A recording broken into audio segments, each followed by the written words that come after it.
Hi நண்பா, தமிழக அரசு இந்து சமய அறநிலைத்துறையிலிருந்து வேலைவாய்ப்பு வந்திருக்குதுங்க. நிறைய ஜாப் இருக்குது. குறிப்பாக தமிழ் எழுத படிக்க தெரிஞ்சவங்கலேருந்து 8th படித்தவங்க, 10th, 12th, ITI இந்த மாதிரி நிறைய கேட்டகரியில் நிறைய வேலைவாய்ப்புங்க. அண்ட் இந்த வேலைகளுக்கு அப்ளை பண்ணுறதுக்கு ஃபீஸ் கிடையாது. அதே மாதிரி எழுத்து தேர்வு கிடையாது. இன்டர்வியூ மூலமாக தான் கேண்டிடேட்டை ஹையர் பண்ணுறாங்க. ஒரு நிரந்தரமான தமிழக அரசு வேலைவாய்ப்பு. முழு தகவலை தெளிவாக சொல்லியிருக்கேன். வீடியோவை முழுவதும் பாருங்கள். ஸோ நீங்கள் இது மாதிரி அரசு வேலைவாய்ப்புகளாக இருக்கட்டும், தனியார் வேலைவாய்ப்புகளாக இருக்கட்டும், இதை பற்றின இன்ஃபர்மேஷனை இன்ஸ்டன்ட்டாக நீங்கள் தெரிஞ்சுக்கிறதுக்கு நம்மளுடைய அஃபிஷியல் டெலிகிராம் சேனலை ஜாயின் பண்ணுங்கள். நீங்கள் வாட்ஸ்அப் யூஸ் பண்ணுறீங்க அப்படின்னா வாட்ஸ்அப் சேனலில் ஜாயின் பண்ணுங்கள். லிங்க்ஸ் எல்லாமே நான் டிஸ்கிரிப்ஷன் பாக்ஸில் கொடுத்துருக்கேன். அண்ட் மறக்காமல் இந்த வீடியோக்கு ஒரு லைக் கொடுங்க. எனக்கு அது ஒரு மோட்டிவேஷனாக இருக்கும். அடுத்தடுத்து வீடியோக்களை தெரிஞ்சுக்கிறதுக்கு நம்மளுடைய யூடியூப் சேனலை உடனே சப்ஸ்கிரைப் பண்ணுங்கள். இப்போ வாங்க நம்ம வீடியோக்குள்ளே போகலாம். அறநிலையத்துறை அப்படின்னு சொல்லக்கூடிய TNHRCE இந்த ஒரு ஜாபுக்கான அஃபிஷியல் நோட்டிஃபிகேஷன் தான் இது. இந்த நோட்டிஃபிகேஷன் பார்க்கக்கூடிய லிங்க், அப்ளிகேஷன் லிங்க் எல்லாமே நான் டிஸ்கிரிப்ஷன் பாக்ஸில் கொடுத்துருக்கேன். செக் பண்ணி பாருங்கள். ஸோ ஃபஸ்ட்டு நம்ம ஜாபோடைய டீட்டெயில்ஸ் பார்த்துடலாம். ஸோ என்னென்ன ஜாப்லாம் இருக்குன்னு சொல்லி பார்த்தீங்கன்னா, முதல் வேலைவாய்ப்பு டிக்கெட் விற்பனை எழுத்தர் கேட்குறாங்க. ஒரு வேகன்சி இருக்குது. 18,500 ரூபாயிலிருந்து அதிகபட்சம் 58,000 ரூபாய் வரைக்கும் பேசிக் பே. அலவன்ஸ் சேர்த்து முதல் மாதம் எப்படி பார்த்தாலும் நீங்கள் ஒரு 28,000 ரூபாய் வரைக்கும் இந்த ஒரு வேலை மூலமாக ஏர்ன் பண்ணலாம். இந்த ஜாபுக்கு குறைந்தபட்ச கல்வி தகுதி 10ஆம் வகுப்பு தான். நீங்கள் 10th பாஸ் பண்ணியிருந்தால் போதும். அதை ஃபாலோ பண்ணி நீங்கள் 12th டிப்ளமோ டிகிரின்னு சொல்லிட்டு நீங்கள் என்ன படிச்சிருந்தாலும் எலிஜிபிள் தான். அதுக்கப்புறம் பாருங்கள், அலுவலக உதவியாளர் ஆஃபீஸ் அசிஸ்டண்ட்டில் 2 வேகன்சி கேட்குறாங்க. பேசிக் பே அலவன்ஸ் சேர்த்து ஒரு 26,000 வரைக்கும் ஏர்ன் பண்ணலாம். குறைந்தபட்ச கல்வி தகுதி 8th பாஸ். 8th தாண்டி நீங்கள் 10th 12th டிப்ளமோன்னு சொல்லிட்டு நீங்கள் என்ன படிச்சிருந்தாலும் எலிஜிபிள் தாங்க.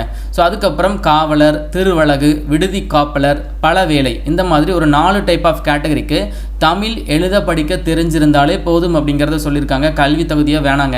ஸோ டேரெக்டாக உங்களுக்கு தமிழ் நல்லா ரீட் பண்ண தெரியுதா, எழுத படிக்க தெரியுதா, இதுவே போதும் அப்படிங்கிறத சொல்லியிருக்காங்க. இந்த வேலைகளுக்கு பேசிக் பே 15,000 ரூபாய் அலவன்ஸ் சேர்த்து ஒரு 26,000 வரைக்கும் நீங்கள் முதல் மாத சம்பளமாக இந்த ஒரு வேலை மூலமாக எடுக்கலாம். நிரந்தரமான தமிழக அரசு வேலைகள். ஓகேங்களா. அதுக்கப்புறம் ஓட்டுநர், டிரைவரில் 5 வேகன்சி கொடுத்துருக்காங்க. பேசிக் பே 18,000 ரூபாய் அலவன்ஸ் சேர்த்து ஒரு 28,000 ரூபாய் ஏர்ன் பண்ணலாம். 8th பாஸ் பண்ணியிருந்தால் போதும். அதை ஃபாலோ பண்ணி, இது ஓட்டுநர் ஜாப் அப்படிங்கிறதுனால உங்களுக்கு லைசன்ஸ் கண்டிப்பாக வேணும். அண்ட் தென் பார்த்தீங்கன்னா குறைந்தது ஓராண்டு ஓட்டுநர் முன் அனுபவம் பெற்றிருக்க வேண்டும். அதாவது எப்போவுமே இந்த டிரைவர் ஜாபுக்குலாம் ஒரு 3 வருஷம் எக்ஸ்பீரியன்ஸ் கேட்பாங்க. ஆனால் இந்த டிரைவர் ஜாபுக்கு குறைந்தது 1 year எக்ஸ்பீரியன்ஸ் இருந்தாலே போதும் அப்படிங்கிறத சொல்லியிருக்காங்க. அது மட்டும் இல்லாமல் முதல் உதவி சான்றிதழ் பெற்றிருக்க வேண்டும் அப்படிங்கிறதையும் போட்டிருக்காங்க. ஸோ நீங்கள் இந்த மாதிரி அரசு டிரைவர் வேலைக்கு ட்ரை பண்ணிட்டு இருக்கீங்க, 1 year எக்ஸ்பீரியன்ஸ் இருக்குது அப்படின்னா கண்டிப்பாக அப்ளை பண்ணுங்கள். மினிமம் குவாலிஃபிகேஷன் 8th தான். அதை தாண்டி என்ன படிச்சிருந்தாலும் எலிஜிபிள் தான். அதுக்கப்புறம் பாருங்கள், பிளம்பர் கம் ஆப்ரேட்டர் கேட்குறாங்க. ஸோ இது எல்லாமே பார்த்தீங்கன்னா ITI படித்தவங்களுக்கான வேலைவாய்ப்பு. நீங்கள் ITIயில் பிளம்பர் கம் ஆப்ரேட்டர் அந்த ட்ரேட் ரிலேட்டடாக நீங்கள் டிசிப்ளின் ட்ரேட் கம்ப்ளீட் பண்ணியிருக்கீங்க அப்படின்னா நீங்கள் அப்ளை பண்ணுங்கள். பேசிக் பே அலவன்ஸில் சேர்த்து உங்களுக்கு ஒரு 28,000 ரூபாய் ஏர்ன் பண்ணலாம். அண்ட் தென் மின் உதவியாளர் கேட்குறாங்க. ஓகேவா. இந்த ஜாபுக்கு அரசால் அங்கீகரிக்கப்பட்ட நிறுவனத்தால் வழங்கப்பட்ட மின் பணியாளர் தொழிற்பயிற்சி நிறுவன சான்றிதழ் பெற்றிருக்க வேண்டும் அப்படிங்கிறத சொல்லியிருக்காங்க. அண்ட் அதுக்கப்புறம் மின் உரிமம் வழங்கல் வாரியத்திடமிருந்து H சான்றிதழ் பெற்றிருக்க வேண்டும் அப்படிங்கிறதையும் போட்டிருக்காங்க. ஸோ இந்த குவாலிஃபிகேஷன் இருக்கிறவங்க இந்த மின் உதவியாளர் ஜாபுக்கு அப்ளை பண்ணுங்கள். அதுக்கப்புறம் பார்த்தீங்கன்னா மினி பஸ் கிளீனர் கேட்குறாங்க. ஒரு வேகன்சி. குறைந்தபட்ச கல்வி தகுதி 8ஆம் வகுப்பு தான். ஆனால் அப்ளை பண்ணுற கேண்டிடேட்க்கு மோட்டார் உத்தி பற்றி நன்கு அறிந்த நபர்களுக்கு முன்னுரிமை அளிக்கப்படும். Not for compulsory, just preference தான். ஸோ இந்த ஒரு நாலேஜ் இல்லாத பர்சனும் நீங்கள் இந்த கிளீனர் ஜாபுக்கு எலிஜிபிள் அப்ளை பண்ணிக்கலாம். அதுக்கப்புறம் பார்த்தீங்கன்னா உப கோயிலில் வேலை வாய்ப்பு இருக்குது. காவலரில் ஒரு வேகன்சி, திருவழகில் ஒரு வேகன்சி. இந்த ஜாபுகளுக்கு 10,000 ரூபாய் பேசிக் பே 16,000 ரூபாய் இந்த மாதிரி கொடுத்துருக்காங்க. தமிழ் எழுத படிக்க தெரிஞ்சிருந்தாலே போதுமானது. ஸோ தமிழ் எழுத படிக்க தெரிஞ்சிருந்தால் போதுமானது அப்படிங்கிறத பார்க்கும்போது கண்டிப்பாக எல்லாருமே, விருப்பமும் தகுதியும் இருக்கிற எல்லாருமே அப்ளை பண்ணலாம். மொத்தமாக 21 வேகன்சி வந்திருக்குதுங்க. இந்த வேலை வாய்ப்புக்கான நோட்டிஃபிகேஷன் எங்கேருந்து விட்டுருக்காங்க அப்படின்னா, மருதமலையில் இருக்கக்கூடிய அருள்மிகு சுப்பிரமணிய சுவாமி திருக்கோவிலிருந்து அப்டேட் பண்ணியிருக்காங்க. இந்த நோட்டிஃபிகேஷன் மார்ச் மாதம் 5ஆம் தேதி ரிலீஸ் ஆகிருக்கு. ஸோ இந்த ஜாபுக்கு தமிழகத்தை சேர்ந்த 38 மாவட்டங்களுமே அப்ளை பண்ணிக்கலாம். பிளேஸ் ஆஃப் போஸ்டிங் உங்களுக்கு கோவை மாவட்டம் மருதமலை கோவிலில் இருக்கும். அண்ட் இந்த வேலைகளுக்கு அப்ளை பண்ணுற கேண்டிடேட் இந்து மதத்தை சார்ந்தவராக இருக்க வேண்டும். இதுதான் ஃபஸ்ட்டு ஒரு இம்பார்ட்டண்டான கண்டிஷன். ஓகேங்களா. அண்ட் அதுக்கப்புறம் வயதுன்னு எடுத்துக்கிட்டிங்கன்னா குறைந்தபட்சம் 18, அதிகபட்சம் 45 வயது வரைக்கும் இருக்கக்கூடிய ஆண்கள், பெண்கள் இந்த ஒரு ஜாபுக்கு அப்ளை பண்ணிக்கலாம். இதை ஃபாலோ பண்ணி இன்னும் நிறைய நிபந்தனைகள் கொடுத்துருக்காங்க. ஸோ அதில் நான் சொன்ன மாதிரி இந்து மதத்தை சார்ந்தவராகவும் இறை நம்பிக்கை உடையவராகவும் இருத்தல் வேண்டும். அண்ட் அதேமாதிரி மல்டிபிள் ஜாபுக்கும் அப்ளை பண்ணிக்கலாம். நிறைய வேகன்சி இருக்கு இல்லையா? ஸோ நீங்கள் வந்து ஒன்று அல்லது அதற்கு மேற்பட்ட வேலைகளுக்கும் நீங்கள் விண்ணப்பிக்கலாம். ஆனால் நீங்கள் அப்படி அப்ளை பண்ணுற பட்சத்தில் ஒவ்வொரு பதவிக்கும் தனித்தனியாக விண்ணப்பங்கள் அனுப்பப்பட வேண்டும் அப்படிங்கிறத சொல்லியிருக்காங்க. அண்ட் அப்ளிகேஷன் ஃபார்ம் இருக்குது, அந்த ஃபார்மை ஃபில் பண்ணிவிட்டு அது கூட வந்து பார்த்தீங்கன்னா கல்வி தகுதிக்குரிய சான்றிதழாக இருக்கட்டும், அண்ட் தென் உங்ககிட்ட வேறு ஏதாச்சும் சர்டிஃபிகேட்டு பேஸ்ட் ஆன் யுவர் குவாலிஃபிகேஷனை பேஸ் பண்ணி இருக்குதா அதையும் நீங்கள் அட்டாச் பண்ணுங்கள். அண்ட் தென் வாக்காளர் அடையாள அட்டை, ஆதார் அட்டை, இந்த மாதிரி எல்லா ஜெராக்ஸ்லையுமே வந்து பார்த்தீங்கன்னா அரசிதழ் பதிவு பெற்ற அலுவலரிடம் ஓகேங்களா ஒரு அட்டாச்டு வாங்கணும் அப்படிங்கிறத சொல்லியிருக்காங்க. ஏதாச்சும் ஒரு அரசிதழ் பதிவு அப்படின்னா ஒரு கவர்மெண்ட் ஆஃபீஸர்கிட்ட நீங்கள் வந்து என்ன பண்ணிக்கலாம், பச்சை இங்கில் சைன் போடக்கூடிய கவர்மெண்ட் ஆஃபீஸர்கிட்ட ஒரு சான்றப்பம் அவங்க வந்து உங்களுடைய அப்ளிகேஷன் ஃபார்ம் சப்போர்ட்டிவ் டாக்குமெண்ட்ஸ் எல்லாத்துலேயுமே சைன் பண்ணி கொடுப்பாங்க ஓகேங்களா. இது வந்து உண்மையான ஒரு அப்ளிகேஷன் தான் அப்படிங்கிற ஒரு ப்ரூஃபுக்காக கேட்டிருக்காங்க.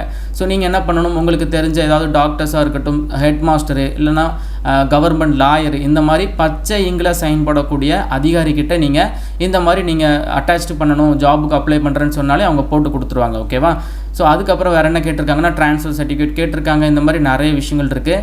அண்ட் இந்த ஜாபுக்கு நீங்கள் செலக்ட் ஆகிட்டீங்க, அதுக்கப்புறம் வந்து நீங்கள் ஜாபில் ஜாயின் பண்ணுற அந்த டைமில் காவல் நிலையத்திலிருந்து ஒரு நன்னடத்தை சான்றிதழ் வாங்கணும். அதே மாதிரி அரசு உதவி மருத்துவரிடமிருந்து ஒரு உடல் தகுதி சான்றிதழ் ஆல்சோ வாங்கணும். இது வந்து எப்போ அப்படின்னா பணிக்கு தேர்வாகும் விண்ணப்பதாரர் பணியில் சேர வரும் நேரத்தில், இப்போ கிடையாது ஓகேவா. நீங்கள் அப்ளை பண்ணும்போது தேவைப்படாது.